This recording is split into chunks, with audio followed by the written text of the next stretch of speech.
Bienvenue dans cette chronique entrepreneuriale. Aujourd'hui, on va s'entretenir un petit peu sur les objections parce que bientôt c'est la rentrée. Bientôt les enfants vont repartir à l'école et certainement tu auras des difficultés parfois à rencontrer des personnes qui vont te donner des objections du genre il n'y a pas d'argent, tu ne sais pas certainement que tes frères vont repartir à l'école, tu ne sais pas toujours que c'est déjà la rentrée bientôt et tout ça.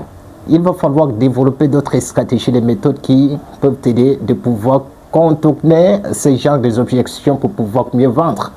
Je te conseille certainement de rester jusqu'à la dernière minute. Sans doute, le troisième point risque d'être beaucoup plus pertinent. La toute première des choses que tu devrais nécessairement maîtriser, quand quelqu'un émet un petit peu des objections, il est capital pour toi de pouvoir écouter. Écoutez attentivement la personne qui donne des objections. Parce qu'il y a beaucoup plus de personnes parmi vous qui ne prennent pas un petit peu le temps de pouvoir écouter leur interlocuteur. Et ça devient problématique peut-être si une personne s'exprime et toi aussi tu t'exprimes au même moment.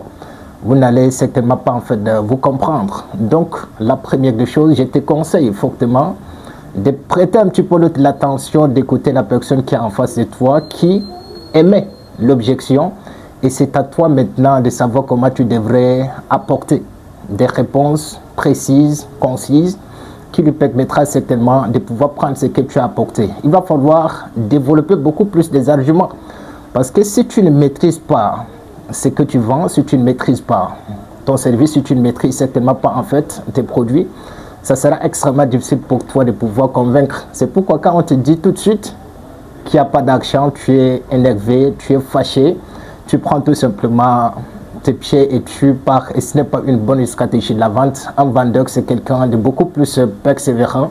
C'est quelqu'un qui sait ce qu'il veut. Et la troisième des choses, je te conseille de te mettre toujours à la place du consommateur.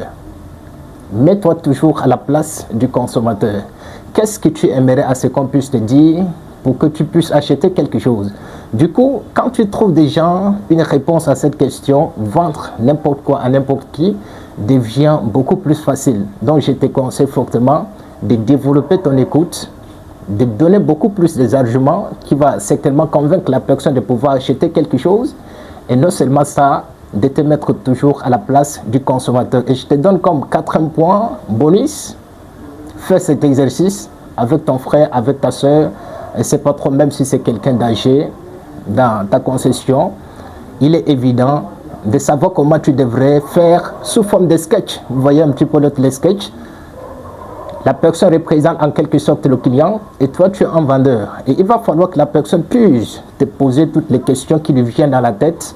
Et c'est à toi maintenant de développer les stratégies, les méthodes pour pouvoir répondre. C'est en quelque sorte une manière de répondre aux objections de tes futurs consommateurs, de tes futurs clients ou bien des personnes que tu vas rencontrer au quotidien. Voilà juste un petit peu une petite chronique que j'ai décidé de partager avec toi sur les stratégies de comment tu devrais répondre aux objections. Peut-être que si le contenu que je partage au quotidien t'intéresse, pense pouvoir t'abonner et si la vidéo te plaît, lance-le un pouce bleu parce que ça motive de pouvoir produire d'autres contenus pour aider la communauté. Et je suis là pour une mission beaucoup plus précise, c'est de vous aider à devenir des as de la vente. Parce que dans le domaine de la vente, je maîtrise un petit peu. Je vous ai dit, je vais partager, je ne sais pas trop, 60, 70 ou bien 100 vidéos plus tard avant de pouvoir entrer dans des stratégies de comment tu devrais certainement développer ton mindset, développer d'autres stratégies pour pouvoir entreprendre. Ici en Afrique, il faut avoir beaucoup plus de cardio. D'ici là, porte-toi bien